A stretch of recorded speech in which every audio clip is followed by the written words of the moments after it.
Okay, magandang hapon sa inyo lahat. Ako po si June and welcome sa panibagong episode ng ating vlog.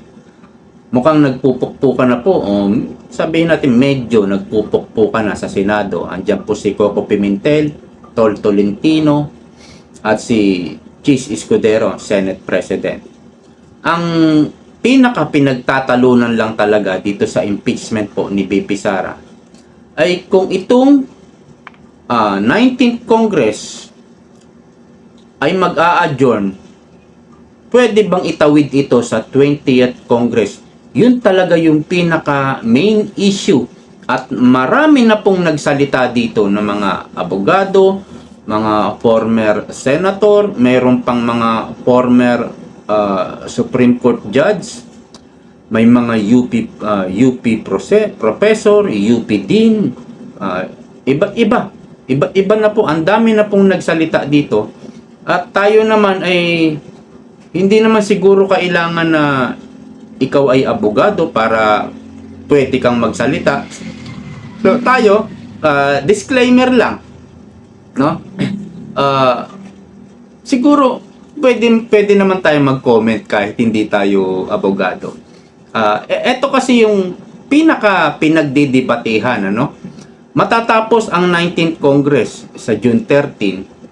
Ang impeachment trial ay matatapos din kaya. Pwede bang itawid ito sa 20th Congress? So, iyan po talaga yung pinaka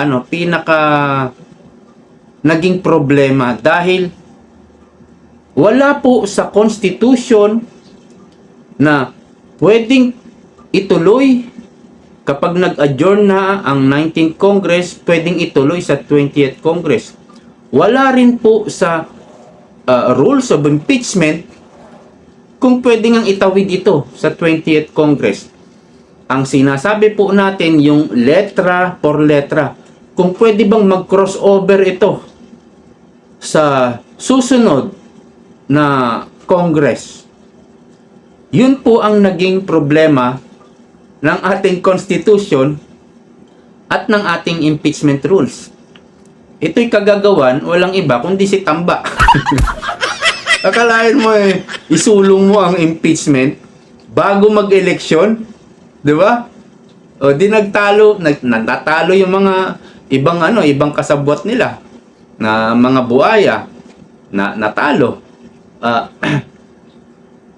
Sobrang unusual, sobrang unique dahil hindi pa po ito nangyayari.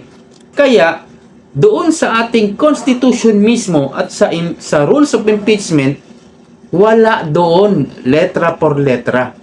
Now, kung itutuloy nila ito, kung itatawid nila at itutuloy nila ang impeachment trial, ang mangyayari po nito, magkakaroon agad ng agam-agam o alinlangan ang lahat ng senator judges. Dahil maki-question nila ang sarili nila, tama ba itong ginagawa namin? Kasi nga, hindi maliwanag, hindi malinaw sa rules of impeachment, maging sa Constitution, na walang nakalagay doon letra por letra na kapag nag-adjourn ang Congress, ito'y dapat ituloy sa susunod na Congress. Wala pong nakasulat na ganon sa Constitution at sa rules of impeachment. Now, kung sakaling payagan na itong impeachment trial at itawid sa 20th Congress, kung sakali man, halimbawa lang, na-convict si VP Sara, na-convict, baka pwede niya idulog ito sa Court of Appeal? Anyone, kahit sino pwede pong dumulog sa korte, karapatan po yan ng bawat mamamayan. So, kung hindi maliwanag, malinaw ang rules of impeachment at ang Constitution tungkol sa pagtawid, no? Pwedeng i-appeal ito sa Court of Appeal at pwedeng mapunta before the Supreme Court. At pwedeng kung halimbawang paboran ang inihain na reklamo o question ni VP Sara, kung paboran ng Supreme Court si VP Sara, baka magulantang ang lahat. Ina-impeach na namin yan ah. Bakit ganito? Yan po ang problema. At kung babaliktarin naman natin, wala namang nagsasabi na hindi na pwedeng anong tawag nito? Wala namang nagsasabing hindi na pwedeng itawid. Kapag nag-adjourn na ang Congress, hindi na pwedeng itawid ang impeachment trial. Wala rin naman nagsasabing pwedeng itawid ang impeachment trial. So, pwede mong baliktarin, baka pwedeng ang magsampa naman ng reklamo sa Court of Appeals ay yung prosecutor. Kasi nga wala pong malinaw na impeachment rules o rules of impeachment, at wala pong malinaw na nakasulat na letra por letra sa Constitution. So, yan ang pinagdidebatehan. Ongoing po yung debate ni Coco Pimentel, Chis Escudero, at minsan ay nagtatanong si Tol Tolentino. Magaling sana si Tol, ano? Kaya lang, traidor eh. So, I'm sorry na lang. Sorry ka na lang, Tol.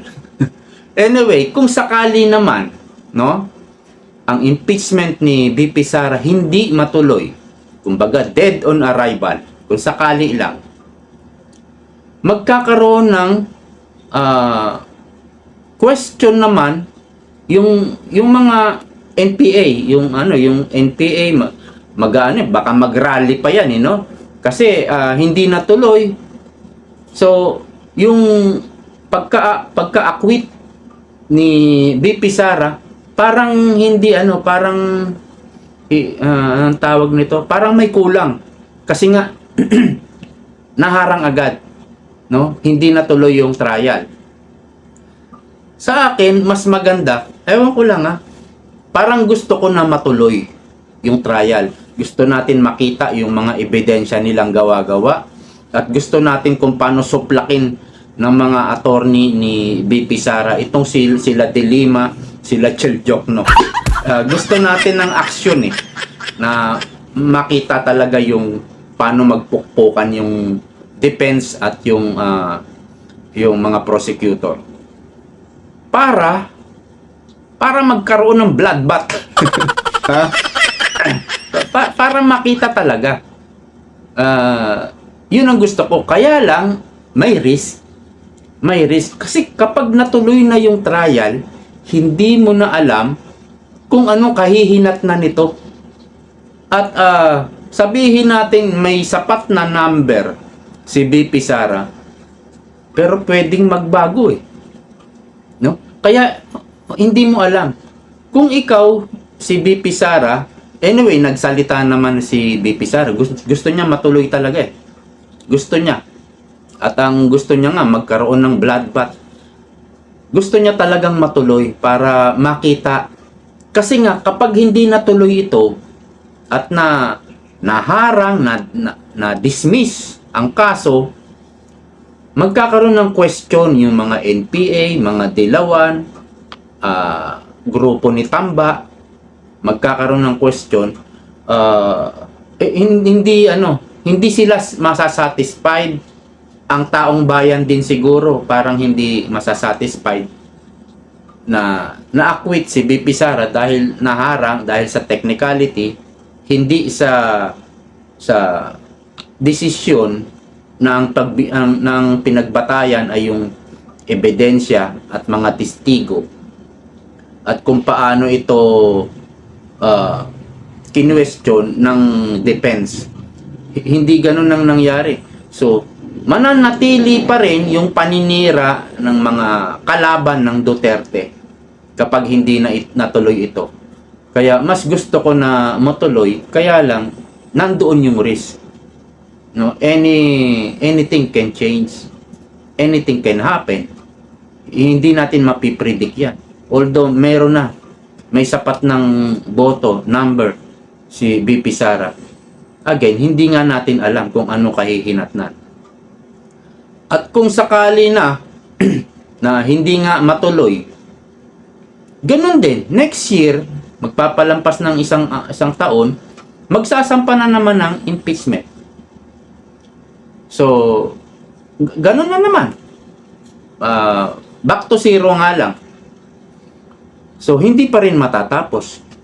Kaya, dapat, kung sa akin lang, mas maganda matuloy, at kung magwagi si BP Sara, no, ma-acquit siya, talagang masasatisfied ang tayong lahat na wala talagang ebidensya, wala talagang kasalanan si BP Sara, at kitang-kita natin, alam nyo yun, mas satisfied tayo, at mas makikita natin yung katotohanan talaga. Di po ba? So, kayo po, anong gusto nyo? Matuloy o hindi na matuloy? Yun talaga ang pinaka problema. Sasabihin ng prosecutor, wala namang nagbabawal sa Constitution, sa rules of impeachment, na hindi pwedeng ituloy ang impeachment trial kung nag-adjourn na ang Congress. Walang nagbabawal.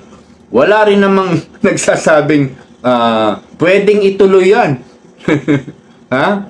Kung ang Congress ay nag-adjourn at pwedeng ituloy yan sa susunod na Congress. Hindi po kasi napaghandaan. At ngayon lang nangyari talaga ito na before the election, nag-impeach ang Congress sa pamumuno ni Tamba. Parang sinasadya ito ni Tamba na guluhin ng Pilipinas habang siya ay nakahiga sa pera. Habang siya ay baka may heavy luggage na namang dala, no? Tayo aliw na aliw, libang na libang tayo sa impeachment trial, sa mga news, sa balita, kung ano-ano pang mga issues, libang na libang tayo, pero yung mga magnanakaw kumbaga focus na focus sila, parang walang taong nakakakita. Diba? Parang ganun yung pala nire-rate na yung ating kaban ng bayan. Anyway, hanggang dito na lang po. Maraming salamat sa panonood. See you po next time.